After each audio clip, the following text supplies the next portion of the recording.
Scott Bloomquist wasn't just another dirt racer.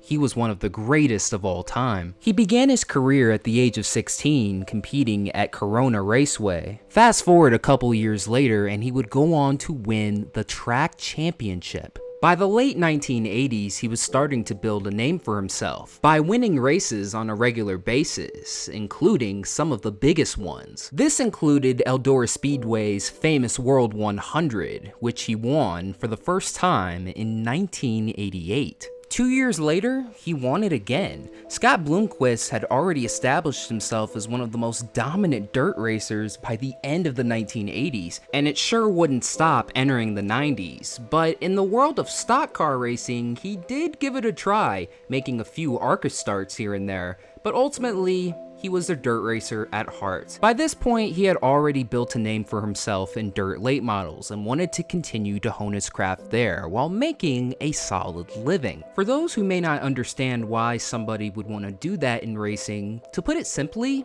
NASCAR isn't for everyone.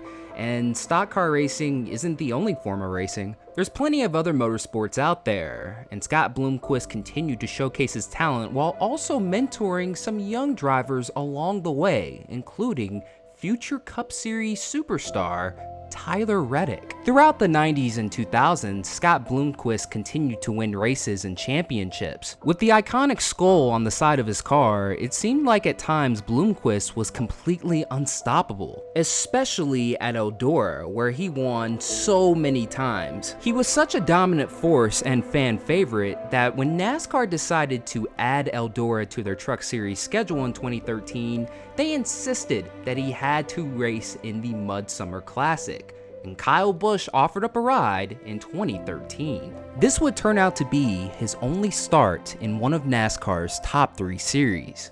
This guy has over 500 dirt track wins in a late model. He's a member of the Hall of Fame. He's a 6-time late model dream champion. It's Scott Bloomquist, and he's going to start from the 21st spot in Kyle Busch's Toyota Cara Toyota. Right along with Bloomquist. How many times do you think he's seen traffic like this in his career, Phil? About every Saturday night, this is what he deals with. He knows there's a way through all those guys. He's just got to figure it out. But I'm not sure he's used to starting this far back, Michael, and to see this much traffic. While he went on to finish 25th, 2 laps down, that would pale in comparison to what would happen at the track the next year. His 2014 World 100 stat line is one of legend. In the heat race, he went from 7th to 1st, and then in the feature event, he went from 5th to 1st by lap 19, then got sent to the rear at lap 20 for some sort of rules infraction. Then by lap 44, he makes it all the way back from the rear to 10th place, less than 10 seconds behind the leader. Then on lap 72, he ends up taking the lead and then ends up winning the 2014 World 100 by 7 seconds. Simply an amazing performance, but what's also cool was his post-race interview. This week in the shop, I told everybody, I just looked them straight in the eye. I said, we're going to win this race. I said, I just want you to know we're going to win it. I'll be sure of it. So, we just had to come and execute it. The show was over.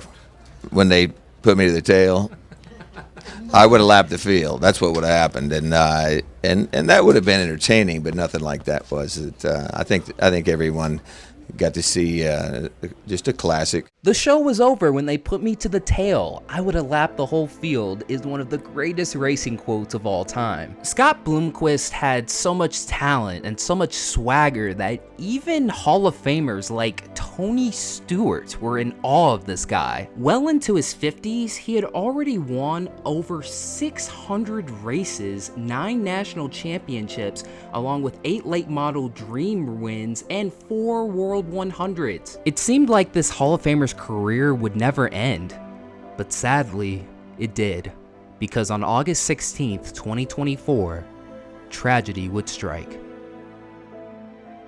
And we begin in Hawkins County, where a well-known dirt track driver is believed to have died in a small plane crash on his property this morning. It happened near Mooresburg. Community News 5's Liam Bridgman is live in Hawkins County. He's been on the scene there for just a bit right now. Liam, what can you tell us about this investigation and the crash that you've learned this morning?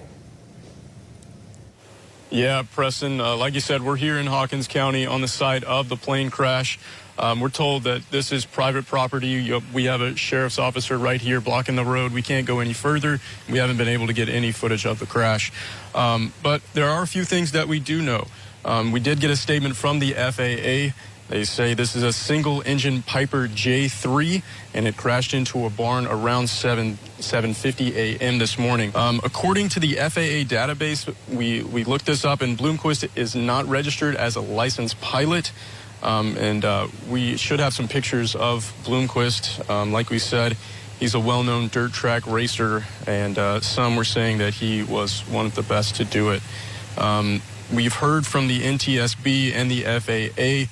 They are planning to be on site, and the NTSB is going to lead this investigation. The crash was reported a little before 8 o'clock in the morning. He was flying around his single-engine vintage plane on his family's farm in Tennessee when he crashed into a barn, killing him and setting everything ablaze. While he didn't die on the racetrack, at least he died doing something that he loved, living life to the fullest, as he had always done. Scott Bloomquist left his mark on racing forever. Not only for winning so many races and championships, but being a nice guy and being quite the character as well. Forget drivers like Scott Bloomquist coming around every 10 to 15 years. No. Drivers like Scott Bloomquist only come around once in a lifetime. He can now race some of the best in a better place.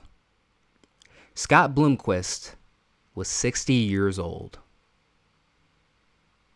Thank you guys so much for watching. This is Black Flags Matter. Catch you next time.